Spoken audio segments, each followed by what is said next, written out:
እግዚአብሔር በፍርሃት ወተሐሰዩ ሎቱ መርዓት።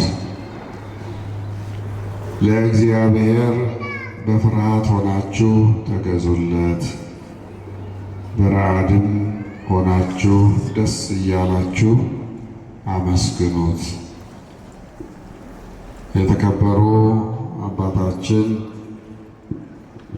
ቆሞስ አባ ኃይለ ማርያም የካቴድራላችን ዋና አስተዳዳሪ፣ ክቡራን ሊቃውንተ ቤተ ክርስቲያን ሁላችሁም በማዕረገ በየማዕረጋችሁ አባቶች ካህናት፣ ወንድሞች ዲያቆናት፣ በዚህች ዕለት እግዚአብሔርን ለማመስገን ቅዱስ ሥጋውን ክቡር ደሙን ለመቀበል ቃለ እግዚአብሔር ለመስማት በቅድስት ቤተ ክርስቲያን የተገኛችሁ የእግዚአብሔር ልጆች አባቶች፣ እናቶች፣ ወንድሞች፣ እህቶች፣ ሕፃናት በአምላካችን በልዑል እግዚአብሔር ስም እንደምን አደራችሁ? እንደምን አደራችሁ? እንደምን አደራችሁ? አሜን። ሁላችንንም በቸርነቱ ጠብቆ ለዛሬ ያደረሰን በቤቱ የሰበሰበን እንድናመሰግነው ዕድል የሰጠን ቃሉን እንድንሰማ በቤቱ ተገኝተን በረከት እንድናገኝ ዕድል የሰጠን አምላካችን ልዑል እግዚአብሔር ስሙ ለዘለዓለም የተመሰገነ ይሁን። እንኳን ለዐቢይ ጾም ሁላችሁንም በሰላም አደረሳችሁ። ለእግዚአብሔር በፍርሃት ተገዙ የሚል ነው የዛሬው የምስጋናችን የትምህርታችን መጀመሪያ መግቢያ። ይህ የመዝሙሩ መነሻ ነው። ሁላችሁም እንደምታውቁት ዛሬ የዐቢይ ጾም መግቢያ ነው። የቅበላ ቀናችን ነው። መቀበያ ቀናችን ነው። ለመቀበል ደግሞ ጾም ለምንድን ነው የሚያስፈልገን? መነሻው ምንድን ነው የሚለውን ነገር በአጭሩ ሰምተን ወደ ቤታችን የምንሄድበት ሰዓት ላይ ያለ ነው።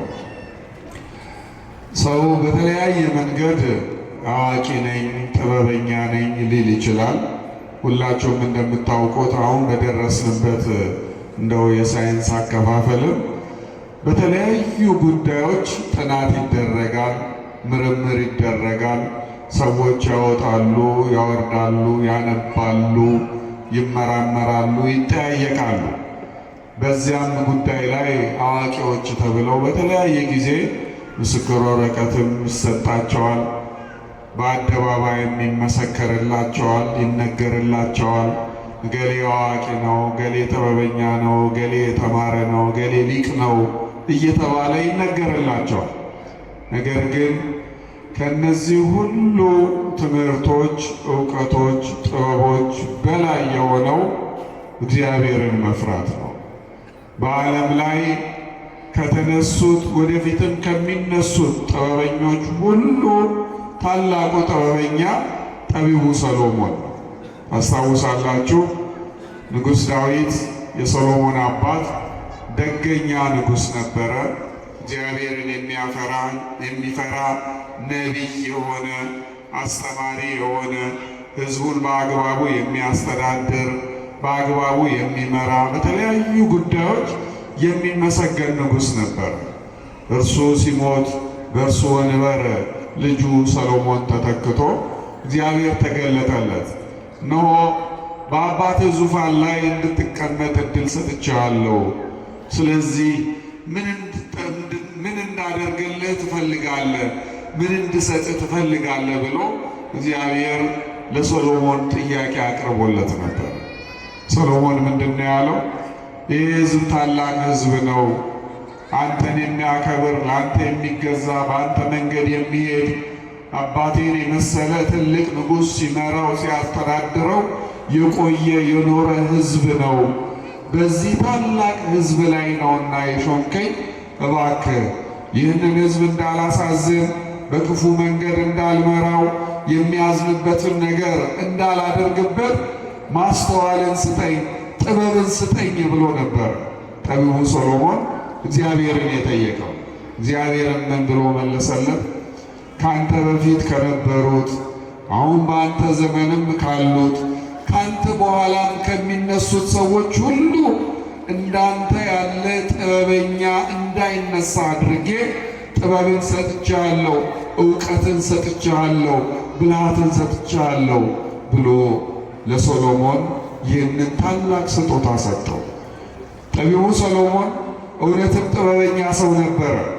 ሰዎችን በአግባቡ የሚመራ የሚያስተዳድር፣ ለሁሉም እኩል የሚፈርድ፣ ሰዎች ፍትሕ ፈልገው ወደ እርሱ ሲመጡ ወደ እርሱ ሲቀርቡ በልባቸው ያሰቡትን በሐሳባቸው ያመላለሱትን ሳይቀር በእግዚአብሔር መንፈስ የሚረዳ እውነተኛ ጥበብ የተሰጠው እግዚአብሔር ሰው ነበር። በዛ አይነት መንገድ በጥበብ ሕዝቡን ሲያስተዳድር ቆይቷል። ያ ጥበብ በእርሱ ብቻ እንዳይቀር መጽሐፈ መክብብ፣ መጽሐፈ ምሳሌ፣ መኃልየ መኃልይ ዘሰሎሞን የተባሉ ታላላቅ ጥበበ ሰሎሞን የተባሉ ታላላቅ መጻሕፍትን ጽፎ አስቀምጦልናል። ይህ በጥበብ የሚታወቀው የእግዚአብሔር ሰው ምን አለ ታዲያ? ይህንን ሁሉ የማነሳላችሁ ጥበበኛ ነው፣ አዋቂ ነው፣ ብልሃተኛ ነው፣ ጥሩ አስተዳዳሪ ነው ብለን የምንጠራው ታላቁ ንጉሥ ጠቢቡ ሰሎሞን ምንድን ነው ያለው? የጥበብ ሁሉ መጀመሪያ ምንድን ነው አለ? የጥበብ ሁሉ መጀመሪያ ምንድን ነው? እግዚአብሔርን መፍራት ነው። ሰው ፈሪሃ እግዚአብሔር ከሌለው ምን አዋቂ ቢሆን ምን ተመራማሪ ቢሆን ምን እዚህ ደረጃ ደርሷል ቢባል የእርሱ ዕውቀት፣ የእርሱ ጥበብ፣ የእርሱ ታዋቂነት፣ የእርሱ አዋቂነት ምንም ቦታ የለውም።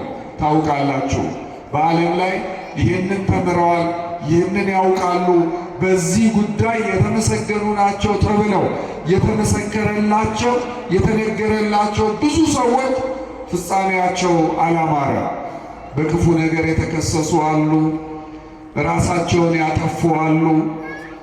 በአላዋቂነት ራሳቸው በሚመራመሩበት ነገር የጠፉ ሰዎች አሉ። ራሳቸው በፈጠሩት ነገር ማህበረሰባቸውንም ዓለምንም የጎዱ ብዙ ሰዎች አሉ። ከነዚህ ሁሉ ዓለም ላይ አሉ ከምንላቸው ዕውቀቶች፣ ጥበቦች በላይ እግዚአብሔርን መፍራት ለእኛ ትልቁ ሀብታችን ነው። እግዚአብሔርን መፍራት ለእኛ ትልቁ ጥበባችን ነው፣ መታወቂያችን ነው፣ መመስገኛችንም ነው እግዚአብሔር ሰዎች። ስለዚህ በማንኛውም ደረጃ ቦታ ልናገኝ እንችላለን። ሁላችንም የምንመሰገንበት የራሳችን የሆነ ነገር ሊኖረን ይችላል። አንዳንዱ በተሰጠው ምንም ባለፋበት እግዚአብሔር በሰጠው ተክለ ቁመና የሚመሰገን የሚከበር ሰው ይኖራል። ሌላው ደግሞ እግዚአብሔር ስለገለጠለት ስለተማረ ጎበዝ አዋቂ ሊባል ይችላል። አንዳንዱ እግዚአብሔር ስራውን ኑሮውን ስለባረከለት የለፋበት የደከመበት ነገር ውጤታማ ስለሆነለትና ሀብት ስላገኘ በዚያ ሊታወቅ ይችላል። እነዚህ ሁሉ ነገሮች በሀብታችንን ብንታወቅ፣ በእውቀታችንን ብንታወቅ፣ በጤንነታችንን በተክለ ቁመናችንን ብንታወቅ እነዚህ ነገሮች ሁሉ ጊዜ አላቸው፣ ገደብ አላቸው፣ ጠፊዎች ናቸው። የማይጠፋው እኛን ለዘላለም የእግዚአብሔር ልጆች አሰኝቶን የሚኖረው ብቸኛው ሀብታችን በውስጣችን ያለው ፈሪሃ እግዚአብሔር ነው። እግዚአብሔርን የምንፈራበት መጠን ነው።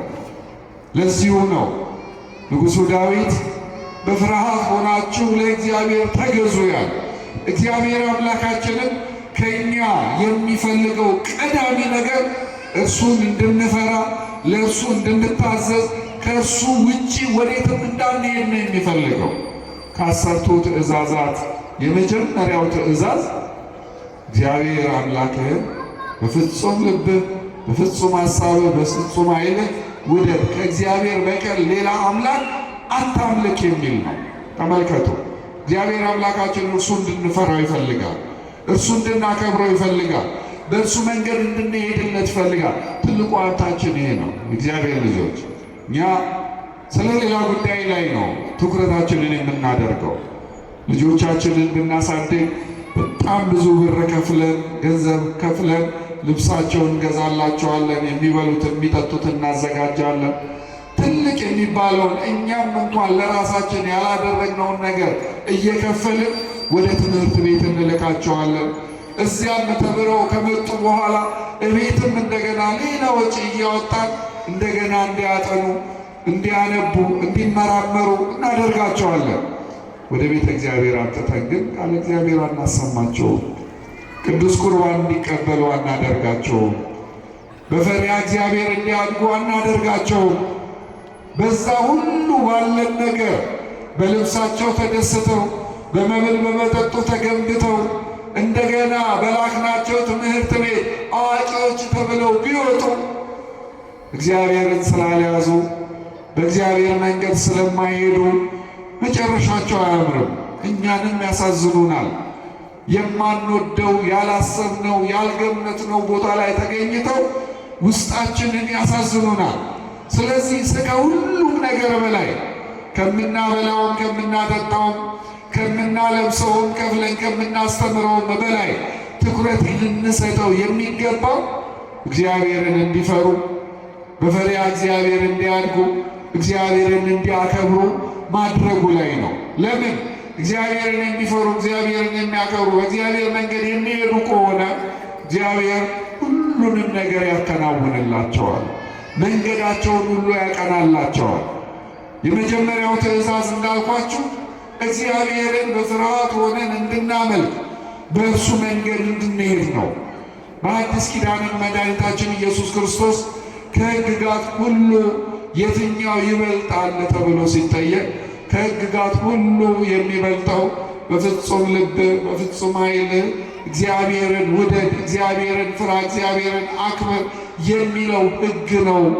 ከእርሱ ቀጥሎ ደግሞ እርሱን የሚመስለው እግዚአብሔር የፈጠረውን ከአንተ ጋር ያስተካከለውን ባልንጀራህን እንደ ራስህ አድርገህ ውደድ የሚለው ሕግ ነው ብሎ አስቀምጧል። እግዚአብሔርን መፍራታችን በምንድን ነው የሚታወቀው? ፈሪሃ እግዚአብሔር በውስጣችን መኖሩ በምንድን ነው የሚታወቀው ካልን መንፈሳዊ ተግባራትን በመፈጸማችን ነው። ከነዚህ ቤተ ክርስቲያን ከምታስተምረን ለእግዚአብሔር ተገዥነታችን ከምንገልጽባቸው መንፈሳዊያን ተግባራት መካከል አንዱ ጾም ነው።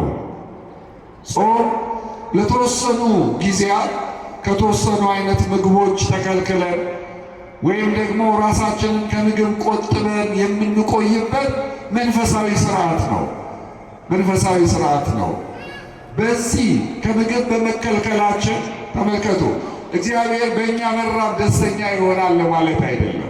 ስንራብ፣ ሰውነታችንን ስንጎዳ፣ ራሳችንን ስናጎሳቆል፣ ፊታችንን ሳንቀባ ስንቀር የምንወደውን የሚጣፍጠንን ለሰውነታችን የሚስማማውን ነገር ከሕይወታችን ስናረግ እግዚአብሔር በዚያ ደስ ይሰኛል ማለት አይደለም።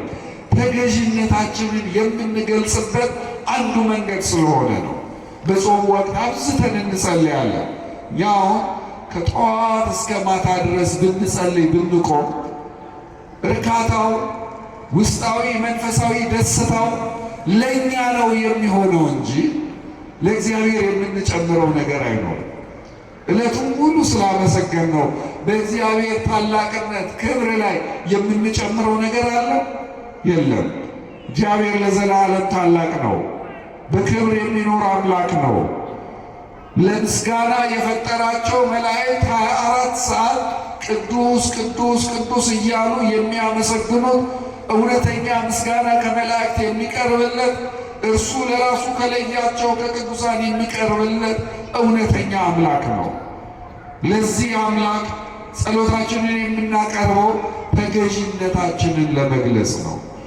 እርሱ ፈጣሪያችን፣ እኛ ፍጡራን፣ እርሱ ገዢያችን፣ እኛ ተገዢዎቹ፣ እርሱ አባታችን፣ እኛ ልጆቹ መሆናችንን ለመግለጽ ነው።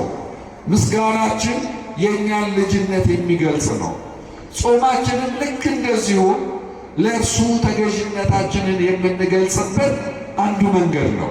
እግዚአብሔር ልጆች፣ ጾም በሰውና በእግዚአብሔር መካከል ያለ የአምላክና የልጅነት የገዥና የተገዥነት ምልክት ነው። የቀደመው አባታችን አዳም የወደቀው የእግዚአብሔርን ሕግ በመተላለፉ ነው። እግዚአብሔርን ብንፈራ እግዚአብሔርን ብናከብር ያዘዘንን ትእዛዝ ሁሉ እንፈጽማለን፣ በእርሱ መንገድ እንሄዳለን። አዳም የወደቀው በውስጡ የነበረው የፈሪሃ እግዚአብሔር ስሜት ለተወሰኑ ጊዜያት በሰይጣን ምክር ምክንያት ስለተሸረሸሩበት ነው። እግዚአብሔር ሕግ ሰጥቶታል። በገነት መካከል ካለችው ዕፅ እንዳትበላ ብሎታል። ሌሎቹን ሁሉ ፈቅዶለት ማለት ነው። ነገር ግን ክፉ መንፈስ መጣ። ያንን እግዚአብሔር እንዳይበላ ያዘዘውን ነገር እንዲበላ አነሳሳው። ያንን ከበላ በኋላ እግዚአብሔር የሚጎዳ ሆኖ አይደለም።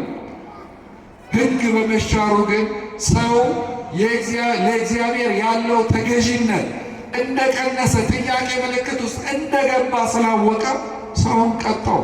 ተመልከቱ። በዚህ የተነሳ የሰው ልጅ ወደቀ፣ መከራ መጣበት፣ በመከራ ውስጥ መኖር ጀመረ። የእግዚአብሔር ልጆች ለእግዚአብሔር ተገዥነታችንን ከምንገልጽባቸው መንፈሳዊ ተግባራት መካከል አንዱ ጾም ነው። መብላትና አለመብላት ነው። የመጀመሪያው ሰው የወደቀው አትብላ የተባለውን ስለበላ ነው። ተመልከቱ።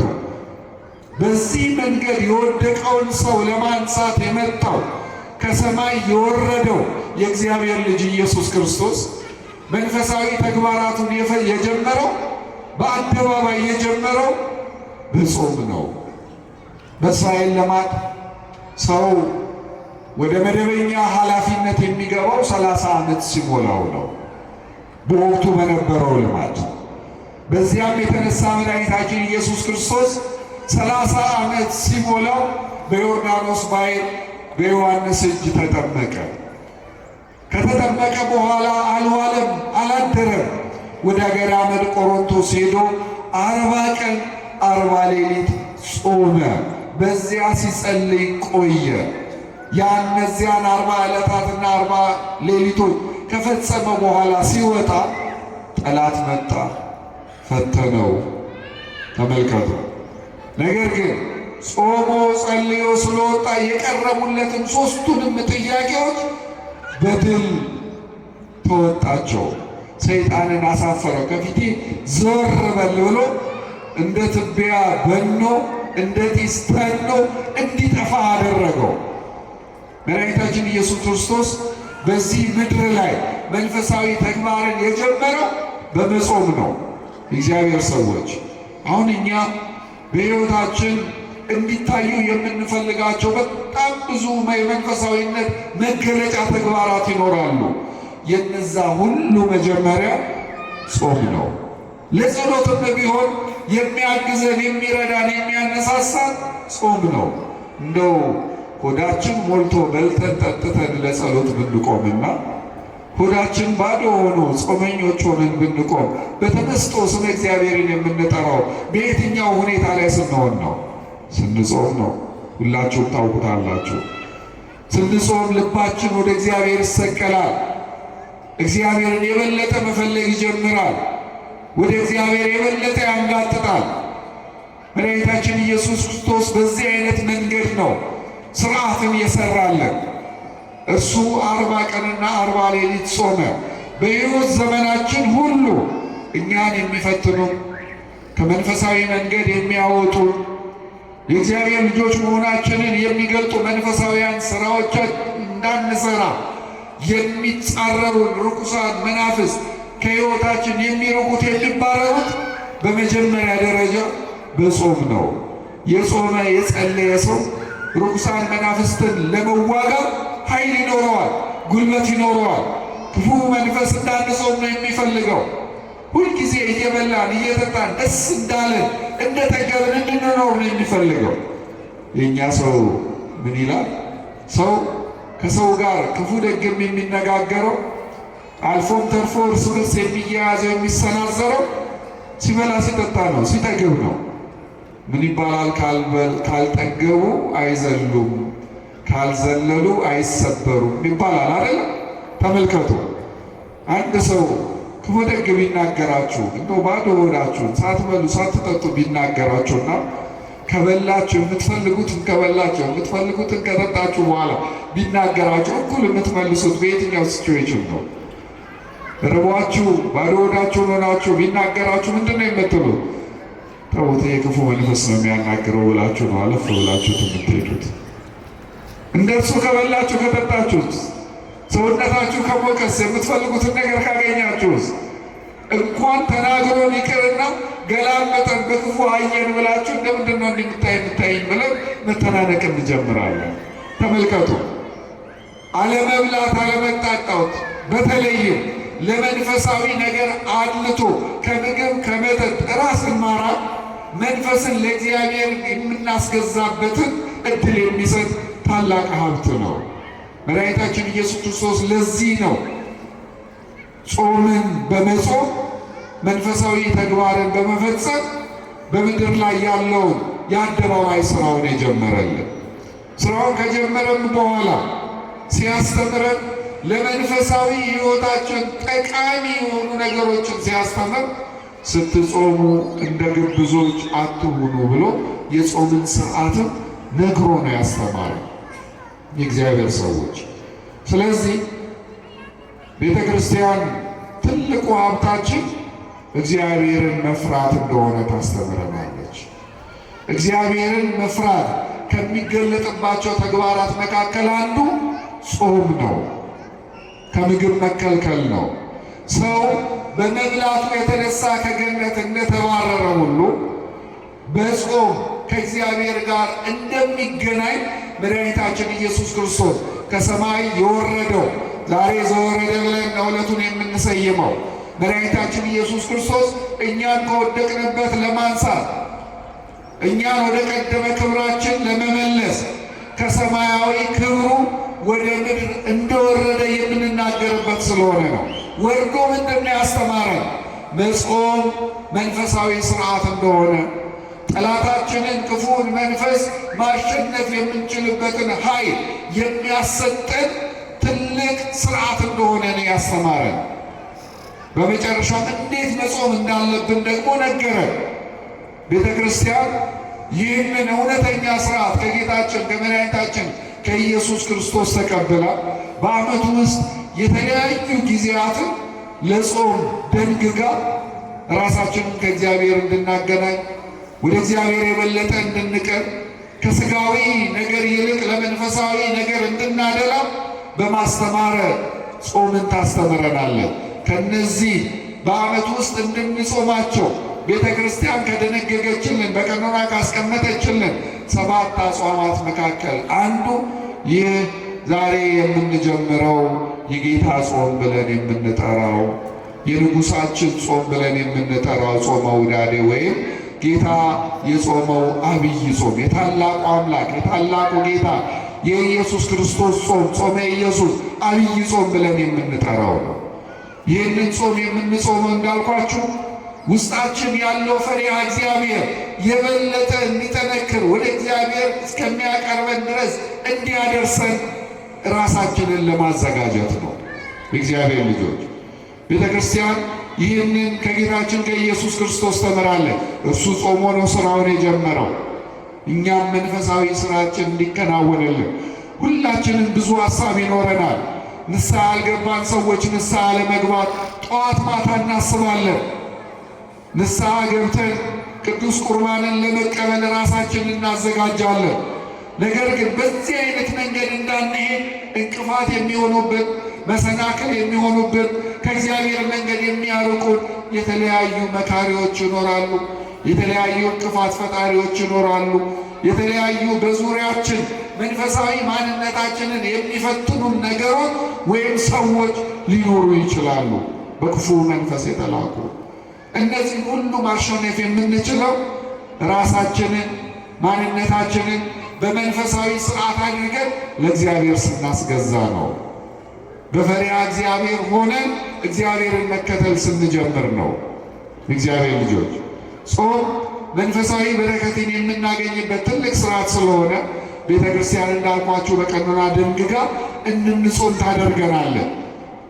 የምንጾመው ለተወሰኑ ሰዓት ከምግብ በመከልከል ነው። የበለጠ ደግሞ ሰውነታችንን ሊገነቡ ለእኛም ጥሩ ስሜት ሊፈጥሩ ይችላሉ ከሚባሉ መብልና መጠጦት እንድንከለከል በማድረግ ነው።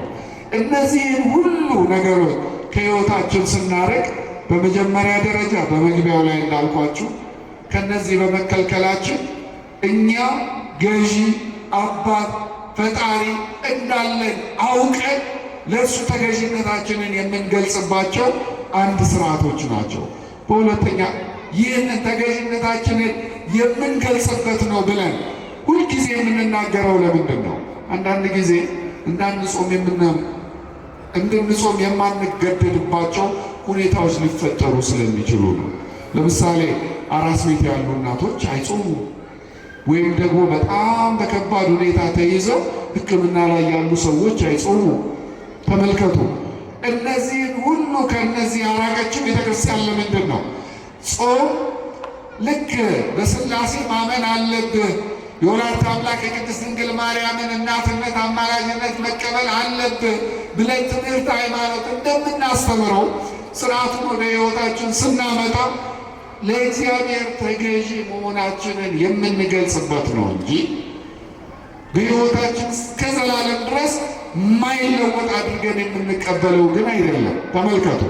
እንዳልኳችሁ በቤተ ክርስቲያን ስርዓት መሰረት በተቀመጠው ሕግ መሰረት ግድ የለም እነገሌ እስከዚህ ጊዜ ድረስ የዚህ አይነት እክል ያለባቸው የዚህ አይነት ችግር ያለባቸው ሰዎች የተወሰነ ጊዜ አይጾሙም።